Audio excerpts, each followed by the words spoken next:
Hey guys, Prangell Gaming here and welcome back to Talk the Wall. This is the 14th installment. Before we get into any of your responses and questions you may have had, if you haven't seen any of the other 13 installments, then why not check them out? There's going to be a link in the description of this video for the last Talk the Wall, or you could access it by clicking the I button. But as always, if you have any questions or opinions, do feel free to put them in the comments section of this video because I want a Millwall voice throughout. And while you're down there, you might as well put the score predictions for the Gillingham game in the Checker Trade Trophy in the comments section as well, along with what you thought may have went right or wrong in that match. Do bear in mind that this video is recorded on a Monday but goes up on the Tuesday for you guys to hear, so if anything becomes outdated or if you do hear any new news stories that have come about, then I will cover them next week. So I'm going to start with your score predictions for the Port Vale game, and the first two people to comment predicted 3-2 for the scoreline, and that was Harry CD and Elite She. And well, someone did score 3, but that's all I'm saying on that one. The next scoreline prediction was someone that was sitting on the other side of the fence, and that was Joe Holloway. He said that he expected Port Vale to win 1-0, and it wasn't a bad prediction by any means,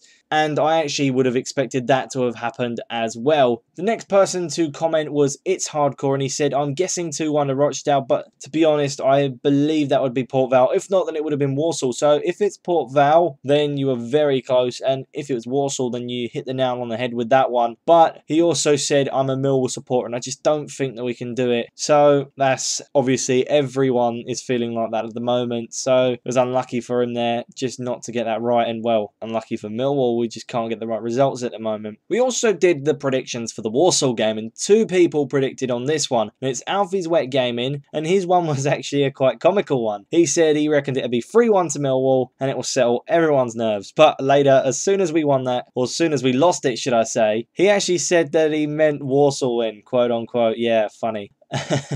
I do feel your pain though. It is impossible for us to see where we're going to get a win at the moment. That's the only annoying thing. And the other person to predict the scoreline was Joe Holloway, and he said it would be 2-1 to Millwall. If you flip the result around and said Walsall were going to win, then you would have hit the nail on the head with that one. But we could have done a lot better, and we were very unlucky. That's really all I can say. We had our chances, we just didn't take them. That's really it, to be honest. Next up were the comments that you put on last week's Talk the Wall, and Alici kind of started a bit of an argument in the comments section. So I do actually want to hear your guys' opinions on this topic. He said, I think Ben Thompson needs a rest out of the team because in my opinion he's a worse version of Jimmy Abdu. Joe Holloway then responded to that with, you clearly don't go to any of the games. So Alici hit back with, I go to every home game. Ben Thompson is just dramatic and that's why he got sent off. And the final person to add a bit of a comment to that was Harry CD, and he said, Alici mate, there is no way Abdu is better than Thompson. And here's what I think of it. I have to agree with Harry CD and Joe Holloway there, unfortunately, Alici. Ben Thompson is a lot better than Jimmy Abdu.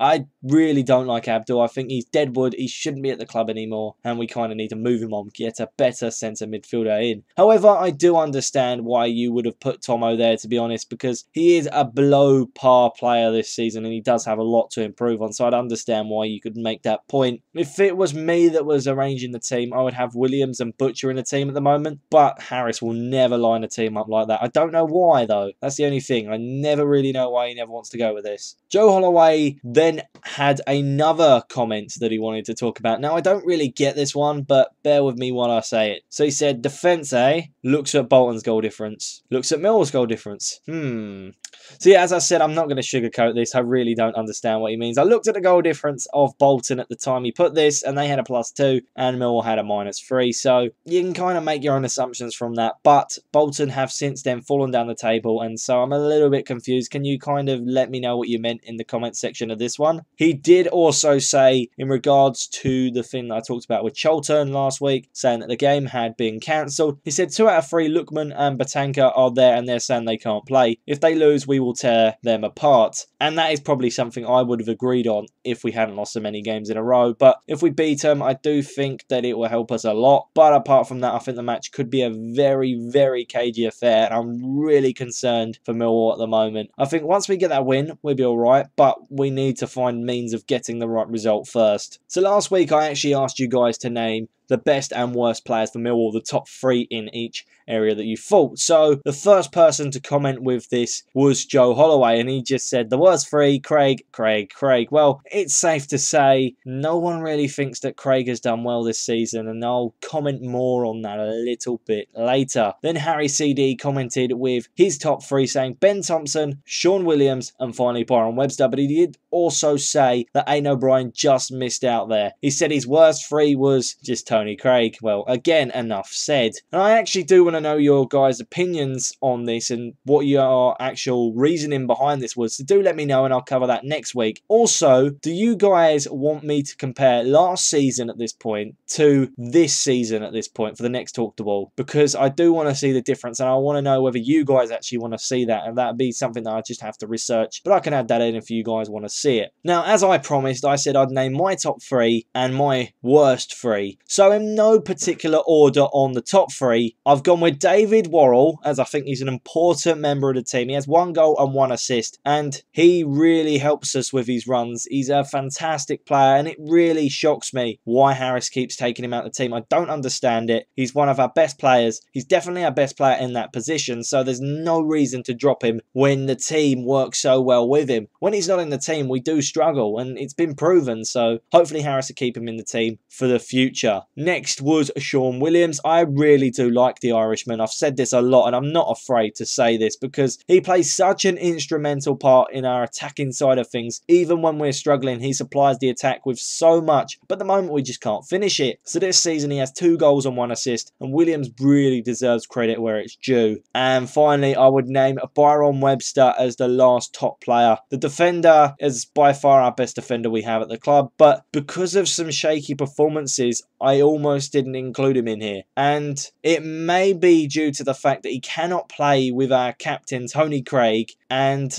this led me to almost putting Aidan O'Brien in there, or another player that I almost put in there was Joe Martin, our second best defender. But the reason Joe Martin missed out was because he picks up far too many yellow cards, and I'm not about that life. Now, the worst 3 may actually come to a surprise for some of you, and this again is in no particular order whatsoever. So I'm going to go with Lee Gregory. For a striker that scored 26 goals last season, he definitely doesn't look like the same player. He may be injured again, I don't really know. I can't make too many excuses for him, but he has scored 3 goals this season, but they've all been from the penalty spot, so he is failing to score simple chances week in, week out. I know there's more intent there, and he looked very, very good against Walsall, but I just got to think that if he doesn't improve, he needs to be dropped, because if Harris is saying I'm being too loyal to players are being given too much game time, some players are not performing, drop them, get rid of them out of the team, prove that you've got what it takes to challenge them mentally for a spot. Because if they think he's a pushover, they're going to just play how they want to play. If they don't perform, they're going to get away with it. So put in Harry Smith or Fred, maybe even Jamie Philpott or Alfie Pavey, but I would say Harry Smith or Fred has 2 front runners for the striker position at the moment. Second would be Marlon Romeo. Now, this is quite hard for me to say because I am a Marlon Romeo fan. I think he's a great defender, but this season he has been below par, and he has been caught ball watching continuously. I just don't know why, because he is in such a fantastic position in his career at the moment. He's our main right back with no one really challenging him. That was due to the fact that Cummins was out injured. He's now currently back. So that may mean that because Cummins is back, Cummins could definitely challenge him for that spot of playing as the main right back. Another reason why I just don't think that he's fitting in at the moment is he may not be used to the fact of losing 4 on the trot. He did get the assist for Fred's goal against Walsall, but I've got to say, a lot of pace does not guarantee you a first team spot, and I would welcome Cummins to challenge him to get that number 1 spot for right back. And then this final player is someone I do seriously wonder about. This last player, I just don't understand what's happening with him. And I just couldn't put anyone else in here, to be honest. There were so many options, but I just knew that this guy had to go in here. And it's our captain Tony Craig, unfortunately. I think he's a great guy, but the team really are struggling under his captaincy. They've won just 3 times in the league and twice in the cup, and when we've won in the cup, they've been against small opposition like Barnet or West Bromwich Albion's youth team, and we have lost a fair amount under his captaincy. I mean, if you include Wembley, now I know you're complaining about me including Wembley, but that was the first time he was introduced into a professional match. We've lost 6 times now, and these have all come in the league or the playoff final. I don't think Tony is a bad player. I just think we have stronger leaders out there. I really don't know. I like him a lot, and this is why it hurts for me to say this. And I almost ended up putting Jimmy Abdu there. But if we hadn't lost this many in a row, then you definitely wouldn't have seen Tony Craig in there. He's one of the players I just don't think deserves to be shunned and shouted at for every single mistake that the club's making. It's not all his fault, but yeah, then again, I would have put Abdu in here had we not lost that one against Walsall. So Millwall have played 2 games this week. The first was an away game, which was a 3-1 loss to Port Vale. Gregory did score a penalty, but literally that was the only thing to celebrate about. Our poor defending yet again ceases to amaze me, and that meant that we'd conceded 3 in a row for 3 weeks. It's crazy. I don't know how we can do it. It is useless at the moment. We need to sort our defence out. And the second game was, well, a bit more encouraging. Obviously, 2-1 isn't a good scoreline to lose by yet again, but we had a lot more chances, and we didn't deserve to lose that one. Fred got a goal. It was a great bullet header, and as I said, Romeo got the assist. Fred is someone that I used to not like very much, but since he's become a striker, he has really changed my thoughts on him. He looks pretty good. He looks fresh, new, and that's something that I knew he never defended. So when he plays a striker, you don't need to defend, and that is perfect for him. I think the role suits him down to earth. Now, it is that time in the podcast where we get into the Millwall news. So this first bit of news is unfortunately to do with our injuries, and it's Aidan O'Brien and the fact that he's had a scan on his knee, which will see him ruled out for at least a month. And it literally, this couldn't have come at a worse time. We are desperate for a win, and more importantly, goals, and that is terrible. I just don't know what's going to happen with us in terms of scoring goals and winning games. Aidan O'Brien was someone that was consistently scoring, and then that goes and happens. It's like someone doesn't want us to perform and do well this season. Along sort of talking about strikers, Fred said that he wanted to recreate the form that saw Lee Gregory score 26 goals last season, and he seems to be on his way after scoring his 2nd of the season. Now, this information did come after the Rochdale game, and it was where he put the ball in the back of the net, but then he was ruled offside. And he said that he wants to find himself in a greater attacking role and be onside more. He also spoke about the importance of having a striker partnership and said he would be a strike partnership with Lee Gregory. And finally, he said that he was thriving after playing in a position where he wants to play. Next up is a bit of news involving Neil Harris, and he has admitted that he's been too loyal by allowing some players to remain in the team after their performances. That meant that Millwall fell to yet another defeat. That now makes it to 4 in a row, and he said, I've given some players more chances than others to prove what they can do, and I will have to start selecting members of the team due to quality. Harris is also frustrated to come away yet again without a clean sheet after losing to Walsall. That means that they've conceded the most in the league this season with 22 goals. That is a crazy statistic, by the way. And the final bit of news is also, while Neil Harris was talking about that, he talked about Alfie Pavey's current situation, saying that his ankle injury meant that he never made an impact while on loan to Bromley. Pavey played 7 times and never scored while he was actually out on that loan, and due to lack of